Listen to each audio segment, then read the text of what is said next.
Oh jamaah. Alhamdulillah. Alhamdulillahirrabbilalamin. Kembali lagi di Islam itu Indah. Masih membahas tentang tema yang luar biasa. Silaturahmi nggak bikin habis rezeki. Dan ini Masya Allah luar biasa. Kita pernah nih mengalami pasien di rumah juga jamaah ya. Ada kupu-kupu masuk ke dalam rumah. Gitu. Tiba-tiba jangan keluar dulu deh. Ini kayaknya ada yang mau tamu datang nih. Nah ini gimana Ustaz Syam?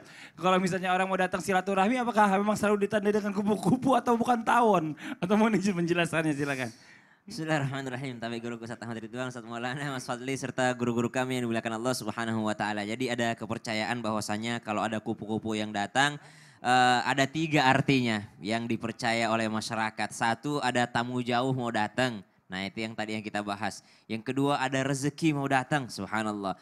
Atau yang ketiga ini kemungkinan terburuknya ada salah satu keluarga terdekat yang akan tertimpa musibah. Pasti semuanya akan memilih yang nomor 2 tadi, ada rezeki besar mau datang. Subhanallah, ya khurafat kok milih-milih gitu ya. Mitos kok milih-milih, subhanallah. Tapi yang jelas kalau ada kupu-kupu yang datang berarti rumahnya wangi gitu ya. Subhanallah, rumahnya bersih dan rumahnya insya Allah terjaga dan rapi. Jadi usahakan kalau kita menjadi bunga yang wangi, yang datang adalah kupu-kupu. Tapi kalau rumahnya bau dan penuh sampah, biasanya yang datang adalah lalat. Naudzubillahi min dzalik. Maka ini diambil saja ibrahnya, pelajarannya bahwa rumah itu harus bersih dan wangi insya Allah. Tapi kalau dikatakan bahwasanya apa benar ada doa yang dibaca bagi orang yang datang bersilaturahim? Kalau doa yang diajarkan oleh baginda Nabi SAW dalam sebuah riwayat, hadis riwayat Abu Dawud, bahwasanya ketika kita datang bertamu kepada rumah seseorang ada adab-adabnya. Yang pertama memberi salam, Assalamualaikum, Waalaikumsalam wabarakatuh. Yang kedua meminta izin terlebih dahulu. Jadi jangan ujuk-ujuk datang mampir ziarah. Kalau bahasa kita kan mas ziarah, nak masuk nak makan kue. Kata enggak apa-apa om, uang aja gitu ya. Jadi harus izin dulu, izin yang punya rumah untuk yakni bersilaturahim atau berziarah. Maka subhanallah izin ini sangat penting. Kenapa? Karena ada ayatnya dalam Al-Quran untuk memohon izin, meminta izin sebelum datang bertamu. Yang ketiga menggunakan pakaian yang sopan dan tidak dalam waktu-waktu aurat. Kemudian ternyata ada doanya kah? Ada doa ternyata. Ketika sudah disuguhi makanan, maka dalam hadis riwayat Abu Daud dijelaskan bahwa berdoalah. Allahumma barik lahum fima razaqtahum waghfir lahum warhamhum. Ya Allah berkahilah mereka atas apa yang engkau rezekikan terhadap mereka. Dan ampunilah mereka serta sayangi mereka. Allahumma barik lahum fima razaqtahum waghfir lahum warhamhum. Jadi dimohon ampunkan atas dosa-dosa mereka. Dimintakan kasih sayang Allah, rahmat Allah bagi mereka. Dan kita mohon kepada Allah agar memberkahi segala rezeki yang telah Allah berikan terhadap mereka. Inilah adab seorang muslim ketika bertamu. Bukan malah bawain masalah ke rumah orang. Bukan malah kasih beban di dalam rumah orang. Tapi memberikan keberkahan ke dalam rumah orang karena dia ikut mendoakan orang tersebut. Begitu pula orang yang didatangi. Orang yang menerima tamu, ya dalam riwayat disebutkan Nabi SAW ketika menerima utusan atau menerima tamu, Nabi SAW senantiasa membaca marhaban bil wafdi alladzina ja'u ghaira khazaya wala nadama. Jadi Nabi membaca selamat datang, marhaban selamat datang orang-orang yang datang tanpa penyesalan, tanpa kehinaan. Jadi mereka yakni disambut dengan ucapan yang sangat indah, selamat datang. Dan mereka juga divonis bahwa engkau datang ke sini tidak akan ada penyesalan. Dan engkau datang ke sini akan dimuliakan. Engkau tidak akan pernah mendapatkan kehinaan ketika engkau datang ke sini. Jadi 2 orang tersebut, orang yang datang bertamu mendoakan ampunan, mendoakan keberkahan rezeki, mendoakan rahmat Allah bagi tuan rumah. Dan tuan rumah pun mendoakan bagi yang datang dengan mengucapkan selamat datang tanpa kehinaan dan penyesalan. Maka adab seorang muslim sesuai dengan hadis baginda Nabi SAW, fal yukrim dhaifah, maka hendaklah untuk memuliakan tamumu. Wallahu ta'ala alam. Masya Allah, terima kasih banyak Ustadz Syam. Sama-sama, Ya, jadi Mas intinya Fadli adalah memuliakan tamu. Betul. Siapapun yang datang, bukan cuma kupu-kupu ya. Iya. Kalau lalat juga berarti di rumah kotor, gitu harus dibersih-bersihin. Nah sekarang kita lanjut lagi nih ya. Buat jamaah Islam itu Indah yang ada di rumah, pasti ada sebagian kita yang enggan kadang untuk bersilaturahim. Nah kita perlu tahu juga apa sih balasannya di akhirat kelak nanti ya bagi orang-orang yang nggak mau bersilaturahim atau menyambung tali silaturahmi. Mohon izin penjelasannya, silakan guruku. Izin Ustadz AR. Ustadz Syam dan Bang Fadli. Ada nggak sih balasan dunia dan akhirat? Ada. Kalau di akhirat kelak lebih-lebih berbahaya. Bagaimana balasan duniawinya? Gini, kira-kira kalau ada orang yang mengeksklusifkan dirinya, dia nggak mau, dia nggak ini, orang juga akan bersikap yang sama seperti dia. Kama tadinu tudanu, seperti itu kau berbuat, seperti itu kau diperbuat. Bukankah ini yang kita khawatirkan pada saat kita membentengi dan membatasi diri dan orang lain membentengi dan membatasi dirinya untuk tidak bersilaturahim atau lebih dekatnya lagi adalah bisa bersama dan bersahabat lebih dekat. Orang malas kalau kayak gitu. Nah, kemudian Allah mengategorikan sikap ini di Quran surat Al-Baqarah ayat 27 sebelah kanan baris ke-6 kalau nggak salah dari bawah itu. Wa yanquduna ahdallah itu ya, min ba'di mitsaqihi wa yaqta'una ma amarallahu bi ayyusal. Jadi di antara mereka yang dikategorikan ulaika humul khasirun, kata Allah, mereka orang rugi itu adalah satu yang mengingkari perjanjian dengan Allah, dua yang memutus tali silaturahim, yang ketiga yang melakukan kerusakan di muka bumi. Dan silaturahim yang diputus itu juga bagian dari kerusakan. Ya. Makanya tatkala kita bicara tentang nanti, ada sebuah hadis yang disampaikan Rasulullah, ada seorang, wa innar rajul la ya'mal bi'amali ahli jannah, ada seorang yang berbuat, beramal dengan amalan penghuni surga, hatta bainahu wa bainal jannati illa zira, antara dia dengan surga hanya sekitar satu hasta. Satu hasta itu 47, sekian sentimeter kurang lebih. Artinya bukan lagi cuma mencium bau surga, surga udah kelihatan depan matanya. Fayasbiq alaihil amal, maka amalnya didahului, catatan amalnya didahului oleh ketetapan takdir, fayamal bi'amali ahlin nar, dia berbuat dengan perbuatan penghuni neraka, fayadkhuluha, dan masuk ke dalam neraka. Para ulama mensyarah hadis ini, kok bisa ada orang yang dulunya di dunia baik gitu masuk neraka? Oh, ternyata di antara sebabnya di penghujung hayatnya, di akhir dari usianya dia melakukan sebuah kesalahan. Di antara kesalahan itu adalah jangan-jangan dia memutus tali rahim tadi. Kenapa? Karena Rasulullah mengatakan la yadkhulul jannata qati'. Pemutus silaturahim enggak akan pernah masuk surga. Itu yang kita ngeri, itu yang kita khawatirkan dan yang kita takutkan bila mana ternyata sepanjang hayat kita baik, di tikungan terakhir, di garis akhir kita tidak happy ending. Kita tidak finish dengan sesuatu yang membahagiakan. Makanya hati-hati ya, pemutus tali silaturahim kata Rasulullah, la yadkhulul jannata qati'. Jangan sampai itu terjadi karena masuk dalam kategori orang yang merugi. Nauzubillah min dzalik, ngeri. Gitu ya, kita kalau bisa tetap menjaga silaturahim. Betul, Nah, tapi nih kita lanjutin lagi. Terima kasih banyak guru kita Ustadz AR ya. Yang namanya menyambung silaturahmi ini atau mempertahankan tali silaturahmi ini adalah sesuatu yang bagus. Tadi sudah dijelaskan bisa melancarkan rezeki, panjang umur. Tapi bagaimana nih, ada curhatan dari jamaah ya. Jika orang mau mempertahankan silaturahmi tapi kepada bukan mahramnya, suaminya cemburu. Nah, ini harus suruh jaga jarak, terutama apa yang namanya lagi reuni. Takutnya CLBK. Cinta lama Bersemi kembali. kembali. Iya, silakan Ustaz Maulana penjelasannya. Ya, baik.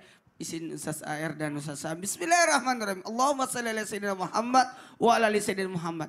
Tanpa ikut campur, tanpa menggurui, tanpa membatasi, lebih baik cari aman. Apalagi kalau sudah punya status jadi istri atau jadi suami, jaga perasaan pasangan. Sekali lagi, jaga perasaan pasangan. Kalau memang kita dilarang bertemu dengan atau orang yang dibenci oleh suami, itu tidak boleh bertemu.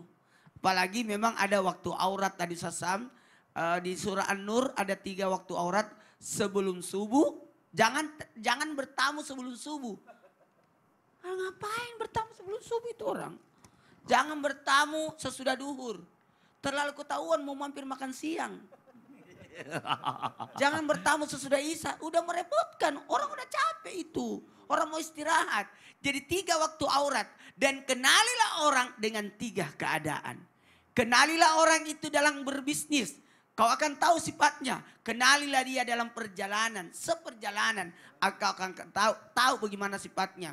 Dan kenalilah orang dengan bermalam di rumahnya. Ketika kita nginap di rumah orang, tapi ingat batasan nginap itu tidak boleh lebih dari 3 hari. Kalau ada tamu mau nginap lebih dari 3 hari, sudah mau tinggal di rumah kita itu. Kata Nabi, layanilah tamumu sampai 3 hari. Selebihnya adalah sunnah bersedekah padanya. Jadi ini, nah kalau pertanyaan Mas Fadli ini agak gimana ya? Kayak gimana, astagfirullahaladzim. Ada reuni dan sebagainya. Maka ketaatan dan ridha suami lebih didahulukan. Sebagaimana seorang Halidah yang masuk surga pertama kali dari umat Rasulullah. Sosok wanita yang pertama masuk surga. Gara-gara apa? Tidak mau menerima tamu. Kalau tanpa seizin suaminya. Apalagi tamu laki-laki. Kebayang gak Siti Fatimah mau tahu apa sih amalannya Halidah ini. Disebutkan oleh Nabi dia yang pertama masuk surga. Maka datanglah ke rumah Halidah.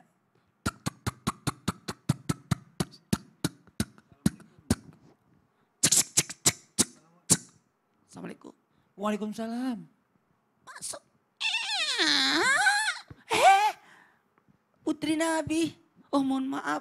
Saya nanti beritahu besok. Kalau ada mau tamu datang. Putrinya Nabi mau datang.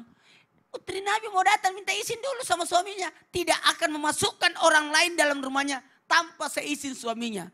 Bahkan datang besoknya datang sama Hasan. Hasan itu cucu Nabi, putranya Fatimah, usianya 8 tahun. Mohon maaf, saya tidak memasukkan laki-laki dalam rumah saya. Suami saya tidak ada. Hasan kan umurnya 8 tahun. Aku nanti minta izinkan Hasan. Besoknya Husain juga ikut. Umurnya 6 tahun, tidak mau terima, mohon maaf. Yang saya izinkan cuma Hasan, Husain tidak. Besok lagi baru datang. Inilah hebatnya sosok orang yang menjaga kemuliaannya. Maka wanita masuk surga di pintu mana dia suka, jika bisa menjaga kemuliaannya. Terima kasih banyak Ustadz Maulana. Tepuk tangan dong, tepuk tangan, luar biasa. Iya kan, kita udah lama nggak tepuk tangan. Ya kan, ya. Silakan Ustadz Maulana. Terima kasih banyak. Nah sekarang kita lanjut lagi nih ya. Kita membacakan lagi pertanyaan yang masuk yang ada di sosial media Islam itu Indah. Yuk kita kembali ke segmen Tanya Dong Ustadz. Kami semua tanya dong Ustadz.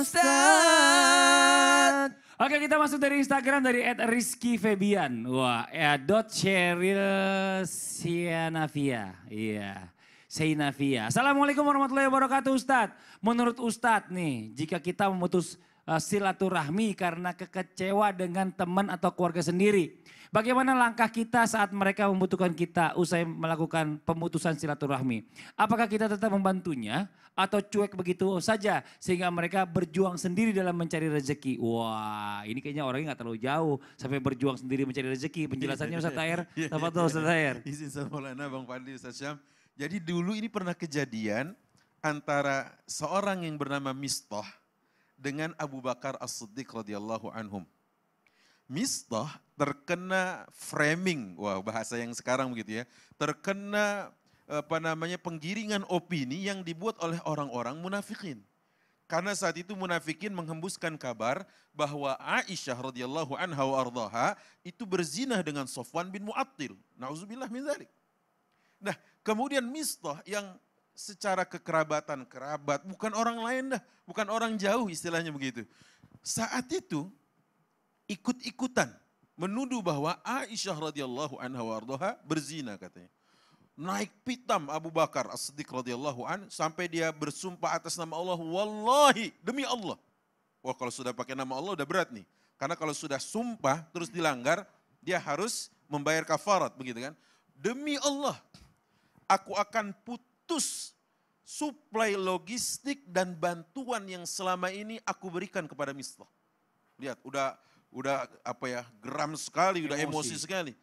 Sampai akhirnya benar-benar dilakukan oleh Abu Bakar dan Allah menurunkan ayatnya menegur Abu Bakar.